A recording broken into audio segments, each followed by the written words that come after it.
Eh bien, salut à tous et à toutes. Aujourd'hui, on va se retrouver pour une toute nouvelle vidéo.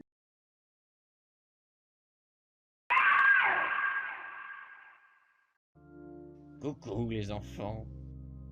J'espère que je ne vous ai pas trop fait peur. Ça va, je n'ai pas été trop méchant, j'aurais pu faire bien pire. Venez. Si vous voulez vous en sortir vivant, vous allez faire exactement ce que je vais vous dire. Au lieu de discuter entre vous, vous devriez me suivre sans faire d'histoire. Quant à vous, vous devriez arrêter de nous prendre pour des idiots, monsieur le trafiquant. Hein? Nous savons que vous menez une double vie. Nous savons comment vous cachez de la drogue dans de faux livres sur l'étagère de rayon jeunesse et comment vous vous êtes débarrassé du bibliothécaire qui avait lui aussi découvert le poteau rose. Les enfants débordent d'imagination. Qui es-tu pour me parler ainsi? Conan et Togawa, détective privé. Détective? Hein? Non, toi tu ne m'échapperas pas.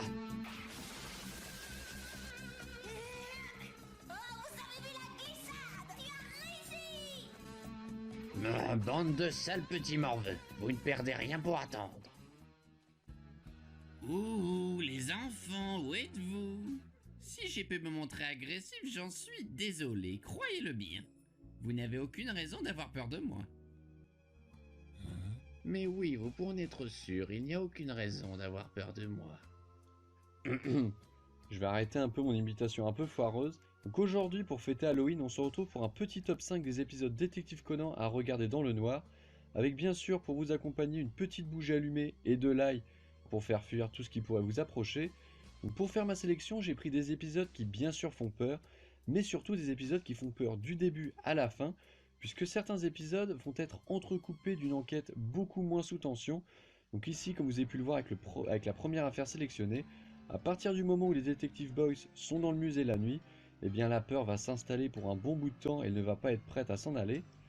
En second, je vous propose un grand classique, la maison hantée, où comme pour une grande majorité de ce classement, les Detective Boys vont être mis à rude épreuve dans une maison hantée. Pas si hantée que ça au final, mais bon, c'est à vous de regarder cet épisode. D'ailleurs, à la fin de l'affaire, nous avons la petite troupe qui propose à Conan d'aller visiter sa maison qui est abandonnée depuis qu'il est rajeuni, mais malheureusement il n'y a pas de suite à cette proposition. Alors comme vous le savez, j'aime bien donner des idées un peu farfelues, donc voici la mienne. Ça pourrait être sympa qu'un épisode un peu nostalgique soit fait avec une rencontre entre les Detective Boys d'un côté et les Hommes en Noir de l'autre, qui eux vont être là pour vérifier qu'il n'y ait plus aucune trace de vie, qu'il n'y ait plus aucun habitant depuis que Shinichi entre guillemets devrait être mort, comme ce que l'on peut voir à la fin de l'épisode 1 quand il y a Aibara avec quelques hommes en noir qui viennent vérifier que qu'il soit mort tout simplement. Après bien sûr, je vous laisse deviner la suite. Enfin, pour finir avec les 3 derniers épisodes, j'ai pensé à l'épisode de l'homme aux bandelettes que j'utilise énormément pour mes vidéos, comme celle sur la censure ou encore celle sur Sonoko l'endormi. D'ailleurs, n'hésitez pas à aller les voir. Détective Conan possède des centaines d'excellents épisodes et il est extrêmement dur d'en sortir une liste pour quelqu'un qui aimerait se lancer dans la série. Mais je pense sans trop me tromper que cet épisode fait partie des meilleurs épisodes de la saison 1, tout comme la sonnette au clair de lune qui est juste excellent. Ensuite, j'ai aussi sélectionné l'épisode 112, le fantôme de l'école, qui, on ne va pas se le cacher, est assez ouf par rapport à la situation.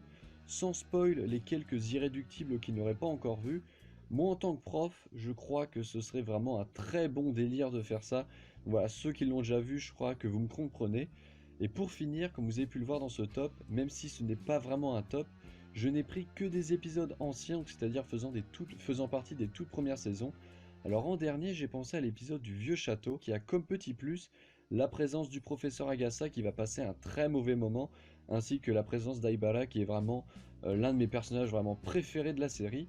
Dans l'épisode comme celui-ci, ce qui est vraiment flippant, c'est de se mettre à la place d'Ayumi toute seule dans le noir avec le coupable tapis dans l'ombre, comme Bernard. Blague de merde. Bon, je crois que sur cette blague de merde, on va sonner un peu la fin de cette vidéo.